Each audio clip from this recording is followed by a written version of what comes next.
आधिकारिक रिपोर्ट की बात करें तो नेताजी सुभाष चंद्र बोस की मृत्यु 18 अगस्त 1945 में एक प्लेन क्रैश में हुई थी, मगर कई इतिहासकार इसे बेबुनियाद और खोखला बताते हैं, जिसमें बोस के परिवार के लोग भी अपना अलग मत रखते हैं। कुछ लोगों का मानना है कि बोस का यह प्लेन क्रैश कोई हादसा नहीं बल्कि एक सोची समझी चाल थी, जिसकी आड़ में बोस ब्रिटिश गवर्नमेंट से पीछा छुड़ाने में कामयाब हो गए थे। लोग यहां तक कहते हैं कि वे इसके बाद सोवियत संघ जहां पहुंचे थे और बाद में कई सालों तक भारत रहे, और वो भी भेष बदलकर। आपने गुमनाम बाबा के बारे में तो सुना ही होगा। जी हां, लोगों का मानना था कि सुभाष चंद्र बोस इसी बाबा के भेष में उत्तर प्रदेश के किसी जिले में अपना जीवन बिता रहे थे, जहां आगे चलकर उनका क्या हुआ किसी को कोई खबर नहीं। बोस के बारे में उठ रहे इन अफवाहों का रुख किस ओर जाता है, दरअसल इसके बारे में कोई पुख्ता सबूत आज तक मौजूद नहीं है। ऐसे में इसके बारे में ज्यादा कुछ कहना कई सवालों को खड़े कर सकता है। लिहाजा आज के इस पर्टिकुलर वीडियो में आखिर सच्चाई क्या है, इसके बारे में नहीं बल्कि उन सभी हाइपोथेटिकल सवालों के बारे में जानेंगे जो बोस के मृत्यु को लेकर उठाए गए। तो जानने के लिए वीडियो को अंत तक जरूर देखें।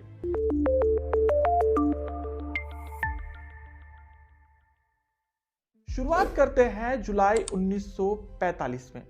सारे दुनिया में बज रहे दूसरे विश्व युद्ध के नगाड़े कुछ हद तक धीमे होते नजर आ रहे थे। अलाइड फोर्सेस के सामने जर्मनी आत्मसमर्पण कर चुका था और जापान भी कुछ हद तक उसी राह पर था। वैसे जापानी मान्यताओं में आत्मसमर्पण करना एक तरीके से गुनाह माना जाता है। यही वजह है कि दो परमाणु हमलों के बावजूद भी जापान के सम्राट ने आत्मसमर्पण शब्द का प्रयोग नहीं किया। वैसे उनका इस वॉर से विड्रॉ करना एक तरीके से आत्मसमर्पण ही था।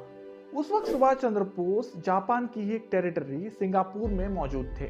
16 अगस्त 1945 में आई जापान की सरेंडर की बात जब सुभाष चंद्र बोस के कानों पर पड़ी, तब उनके सारे अरमानों पर पानी फिर गया। जापान का इस युद्ध में बने रहना बोस के लिए और उनकी सेना के लिए बेहद जरूरी था, क्योंकि इसी के बदौलत वे ब्रिटिश हुकूमत के खिलाफ एक अलग मंसूबे के साथ लड़ रहे थे। मकसद था भारत की आजादी। जापान की हार के बाद उन्होंने सोवियत संघ जाने की सोची, जिसका मकसद था ब्रिटेन के एक और दुश्मन के साथ मिलकर उनके खिलाफ फिर से उठ खड़े होना।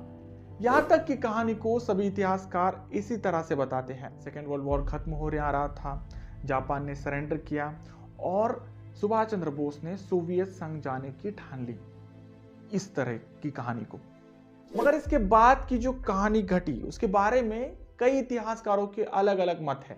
एक फेमस इतिहासकार जोसे चैपमैन की माने तो 16 अगस्त 1945 में बोस एक प्लेन में सवार होकर साइगॉन की तरफ उड़ान भरते हैं। साइगॉन पहुंचकर उन्होंने दक्षिण पूर्वी एशियाई जापानी सेना के प्रमुख फील्ड मार्शल से मुलाकात कर यह दरख्वास्त की कि उन्हें जल्द से जल्द एक प्लेन के सहारे सोवियत संघ पहुंचा दिया जाए, मगर फील्ड मार्शल ने उनकी इस दरख्वास्त को ठुकरा दिया, जिसकी दो वजह थी।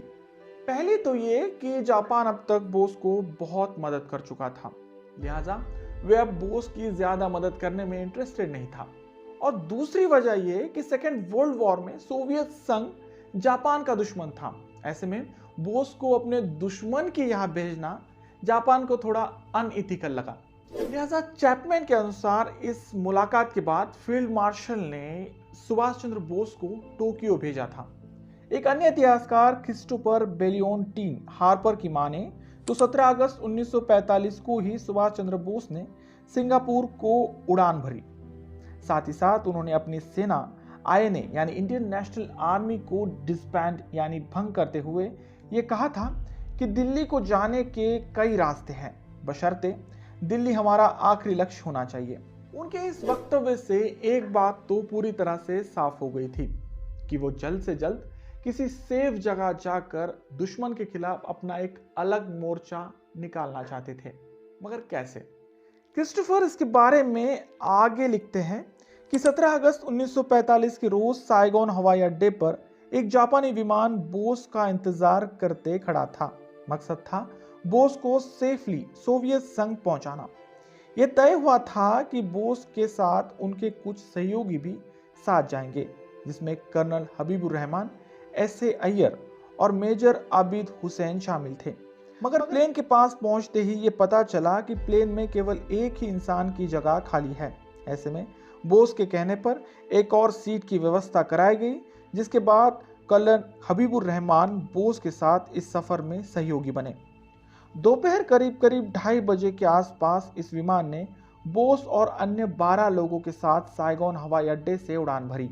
उनका यह सफर सोवियत संघ की तरफ था, मगर अचानक विमान के प्रोपेलर यानी बाहरी पंखों में कुछ खराबी आ गई। उस वक्त विमान आज के ताइवान में मौजूद ताइपेचो इलाके में मौजूद था। आग की वजह से विमान को अनियंत्रित तरीके से लैंड कराया गया, मगर इसी बीच एक हादसे ने जन्म लिया। सुभाष चंद्र बोस के साथ सफर करने वाले कर्नल हबीबुर रहमान की माने तो जैसे ही प्लेन जैसे तैसे क्रैश हुआ तो उन्होंने देखा कि सुभाष चंद्र बोस का शरीर आग की लपटों में पूरी तरह से घिर चुका था। हालांकि उन्होंने और उनके कई साथियों ने मिलकर सुभाष चंद्र बोस पर मिट्टी डालने की और पानी डालने की पूरी कोशिश की, मगर इसका कुछ खास उपयोग नहीं हुआ। इस घटना में सुभाष चंद्र बोस इतने जल गए थे कि उनका इससे रिकवर होना लगभग नामुमकिन था। जैसे तैसे आग को बुझाया गया और हवाई अड्डे में मौजूद लोगों की मदद से एक एम्बुलेंस के सहारे बोस को नजदीकी अस्पताल में दाखिल कराया गया। इतिहासकार लियोनार्ड एगार्डीन की माने तो उनकी रिपोर्ट के मुताबिक उन्होंने उस वक्त अस्पताल में मौजूद उन सभी कर्मचारियों का इंटरव्यू लिया था जब सुभाष चंद्र बोस जली हुई हालत में अस्पताल में पहुंचे थे। उनके विवरण कुछ इस प्रकार के थे। बोस का इलाज जिस डॉक्टर ने किया उनका नाम था डॉक्टर तन्योशी योशिमी। अस्पताल पहुंचने से पहले और पहुंचने के बाद बोस कुछ घंटों के लिए होश में थे। उनके पूरे शरीर में 3rd डिग्री बर्न के घाव थे, जिसके चलते डॉक्टर योशिमा ने तुरंत उनका इलाज करना शुरू कर दिया और डॉक्टर सुस्ता ने उनकी मदद की। धीरे धीरे उनकी हालत खराब होने लगी, जहां डॉक्टर की कोशिशों के बावजूद भी वे कोमा में चले गए, जहां आगे चलकर कुछ घंटों बाद यानी रात के 9 से 10 बजे के बीच में ही उनकी मृत्यु हो गई। लियोनार्ड आगे लिखते हैं कि इसके 2 दिन बाद 20 अगस्त 1945 में ताइहोवू में सुभाष चंद्र बोस का अंतिम संस्कार हुआ, जहां 23 अगस्त 1945 को जापानी सरकार ने उनकी मृत्यु की आधिकारिक रूप से घोषणा की।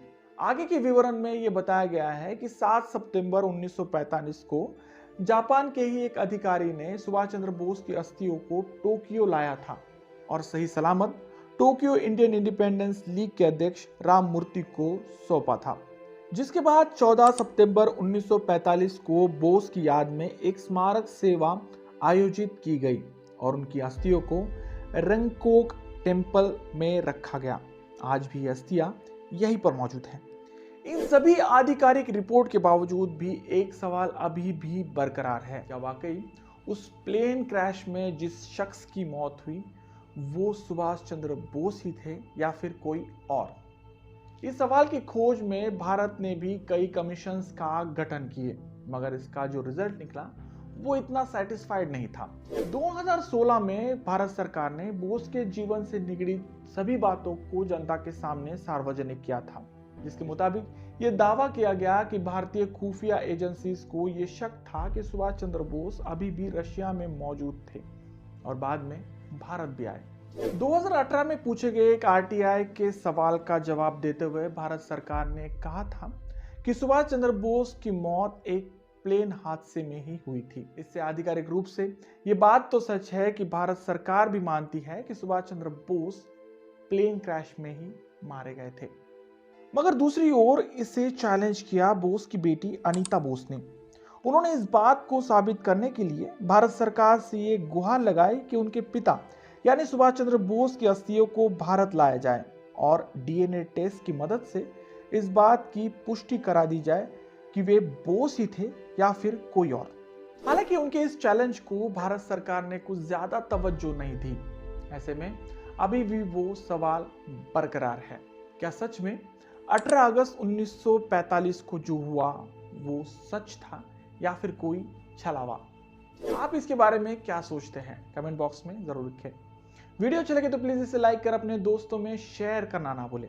और हाँ, आपको अगर मेरा काम वाकई में अच्छा लगता है तो प्लीज चैनल को सब्सक्राइब कर देना। मिलते हैं अगले वीडियो में ऐसे किसी इंटरेस्टिंग और हिस्टोरिकल टॉपिक को लेकर। तब तक के लिए धन्यवाद।